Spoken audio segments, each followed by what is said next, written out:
but mangiphenduka ngithi siyaxabana.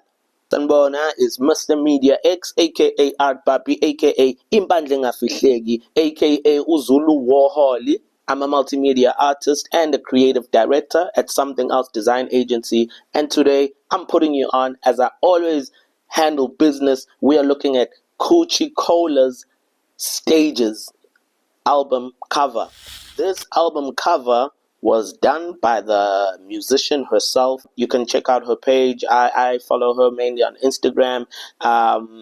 Yeah, just been doing some really good work for a minute. And the music video that came out for this is hella fly as well. So check out, give her flowers. But I mean, I know we've got an artist who calls himself DIY Papi.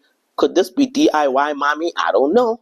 So to keep it 100, in fact, to keep it 100,000, let me cut straight to it. To keep it 1,000,000. When I saw this album cover, I was just genuinely intrigued by the image, and this just image selection of why she went for this image with the 8 arms. So I checked online to just kind of see what could this, for example, be representing, because I have followed her music for a minute anyway. So when I kind of saw, the best that I could find was something to do with some Hindu references. So it said the 8 arms are reminiscent of Hindu deities like Durga or Kali. Apologies if I'm butchering those names. No Kali, the only Kali I know is the great Kali.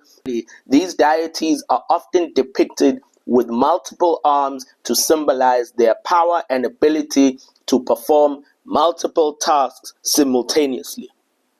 When I saw that, I was like, aha, aha, aha,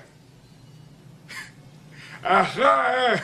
So yeah, when I look at this image and I hear the album title called Stages, and then I try and kind of unpack those references to, whether we're talking about stages of life or stages of experience or stages of grief, it's actually giving a bit of, remember, AKA had levels. So I think there's, referencing those kind of things, and even with the many arms, we are we are multitasking, but we're powerful, and we're doing a lot. We're one powerful person who is essentially doing a lot. I kind of feel that the image is very much representative of how Kuchicola is kind of handling many things as well at this stage of her career. I was very impressed when I found out that this is a cover that she did herself, where she kept very difficult things simple.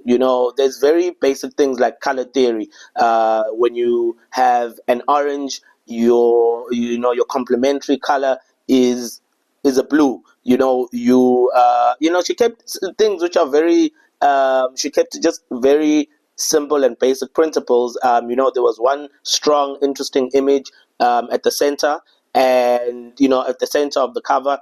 And just interestingly enough, when I see the deities that she essentially kind of spoke to, the actual deity usually presented as in blue, but she kind of switched that up on her cover. But sometimes I think when you want to do something, I'm a strong believer in that. Know the rules in order to break the rules. I feel like she kept well to the rules, and then it came out pretty well. One thing though that I was not happiest when it came to this cover was how she handled the back cover. The back cover seemed like it was kind of like, let's just slap the titles on it and get it moving.